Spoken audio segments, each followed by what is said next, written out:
നമസ്കാരം. പരമ്പരാഗത ഭക്ഷണ സംസ്കാരം നിലനിർത്താൻ അമ്മമാർ തങ്ങളുടെ പ്രത്യേക രുചിക്കൂട്ടുകൾ മരുമക്കൾക്ക് പകർന്നു നൽകണമെന്ന മുഖ്യമന്ത്രി വി.ഡി. സതീശന്റെ പ്രസ്താവനയ്ക്കെതിരെ സോഷ്യൽ മീഡിയയിലും രാഷ്ട്രീയ സാംസ്കാരിക രംഗങ്ങളിലും കടുത്ത വിമർശനവും സ്ത്രീവിരുദ്ധ ആരോപണങ്ങളും ശക്തമാകുന്നു. ചെങ്ങന്നൂരിൽ നടന്ന പമ്പ ഫെസ്റ്റിവലിൽ സംസാരിക്കവെയാണ് ലിംഗസമത്വ ചർച്ചകൾക്ക് തിരികൊളുത്തിയ പരാമർശം വി.ഡി. സതീശൻ നടത്തിയത്. സതീശന്റെ പ്രസംഗത്തിലെ പരാമർശങ്ങൾക്കെതിരെ സ്ത്രീപക്ഷ പ്രവർത്തകരും ഇടതു നേതാക്കളും രൂക്ഷമായ ഭാഷയിലാണ് പ്രതികരിക്കുന്നത്. കല ഉൾപ്പെടെ പരമ്പരാഗതമായതെല്ലാം സംരക്ഷിക്കപ്പെടേണ്ടതുണ്ടെന്ന് വിശദീകരിക്കുന്നതിനിടയിലാണ് ഭക്ഷണ സംസ്കാരത്തെക്കുറിച്ചും അടുക്കളയിലെ പാരമ്പര്യത്തെക്കുറിച്ചും പരാമർശമുണ്ടായത്. ഭക്ഷണം ഒരു സംസ്കാരത്തിന്റെ ഭാഗമാണ്. വല്ലാത്തൊരു കാലത്തിലൂടെയാണ് നമ്മൾ കടന്നു പോകുന്നത്. എല്ലാവരും അവനവനിലേക്ക് മാത്രം ചുരുങ്ങുന്ന കാലമാണിത്. തലമുറകളിൽ നിന്ന് തലമുറകളിലേക്ക് കൈമാറ്റം ചെയ്യപ്പെടേണ്ട കലകളെല്ലാം സംരക്ഷിക്കപ്പെടേണ്ടതുണ്ട്. മുൻ തലമുറകൾ അതെല്ലാം നമുക്ക് പകർന്നു തന്നു. എന്നാൽ ഇന്ന് അതൊന്നും അടുത്ത തലമുറയിലേക്ക് കൈമാറുന്നില്ല. ചില അമ്മമാരോട് ഞാൻ പരാതി പറയാറുണ്ട്. അവർ പ്രത്യേക വിഭവങ്ങൾ തയ്യാറാക്കും, പക്ഷെ അത് സ്വന്തം മക്കൾക്ക് പഠിപ്പിക്കുന്നില്ല.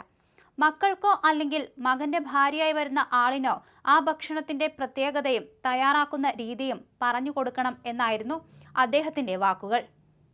അതേസമയം വീട്ടുജോലികളിലും അടുക്കളക്കാര്യങ്ങളിലും ആൺ പെൺ വ്യത്യാസമില്ലെന്ന് പാഠപുസ്തകങ്ങളിൽ പോലും മാറ്റങ്ങൾ വരുത്തുന്ന ഈ കാലത്ത് ഭക്ഷണ സംസ്കാരം നിലനിർത്തേണ്ട ചുമതല വീണ്ടും മരുമക്കളുടെ തലയിൽ കെട്ടിവെക്കുന്ന മനോഭാവമാണ് ഇത്തരം പ്രസ്താവനകളിലൂടെ പുറത്തു വരുന്നതെന്നാണ് പ്രധാന വിമർശനം.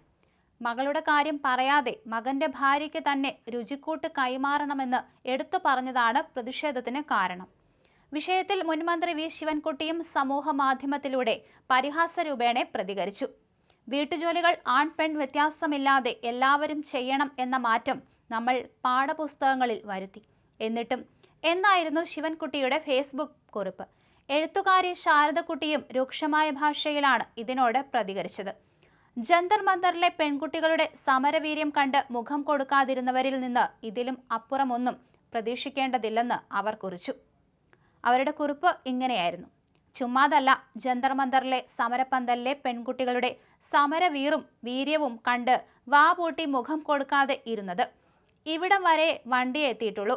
പാരമ്പര്യം പകർന്നു കൊടുക്കാനൊക്കെ ഇക്കാലത്തെ അമ്മമാർ പോലും ധൈര്യപ്പെടാത്തിടത്താണ് അമ്മു ദീപയുടെ ഒരു കവിത ഞാനങ്ങ് സമർപ്പിക്കുന്നു. വെറുതെ വായിച്ചിട്ട് കാര്യമില്ല, ബുദ്ധി ഒന്ന് നന്നായി കഴുകി ഉണക്കിയെടുക്കണം. ആ കവിതയുടെ വരികൾ ഇങ്ങനെയായിരുന്നു: എൻ്റെ അമ്മയുടെ അമ്മയുടെ അമ്മയ്ക്ക് സ്വന്തമായിട്ടൊരു അമ്മിക്കല്ലുണ്ടായിരുന്നു. അമ്മയുടെ അമ്മയുടെ അമ്മ അത് അമ്മമ്മയ്ക്ക് കൊടുത്തു. അമ്മമ്മ അത് അമ്മയ്ക്ക് കൊടുത്തു. അമ്മ അതെനിക്ക് തന്നു. ഞാനെടുത്ത് അത് മകളുടെ തലക്കിട്ടു. ഞങ്ങളുടെ താവഴി അന്യം നിന്നു പോയതിങ്ങനെയാണ്. അതേസമയം അടുക്കള ജോലി സ്ത്രീകളുടെ മാത്രം ഉത്തരവാദിത്തമാണെന്ന പഴയ യാഥാസ്ഥിക ചിന്താഗതിയെ ശക്തിപ്പെടുത്തുന്നതാണ് ഈ പരാമർശമെന്ന് ചൂണ്ടിക്കാണിച്ച് പ്രതിപക്ഷ കോണുകളിൽ നിന്നും സോഷ്യൽ മീഡിയയിൽ നിന്നും സതീശനെതിരെ വിമർശനം ഇപ്പോഴും തുടരുകയാണ്.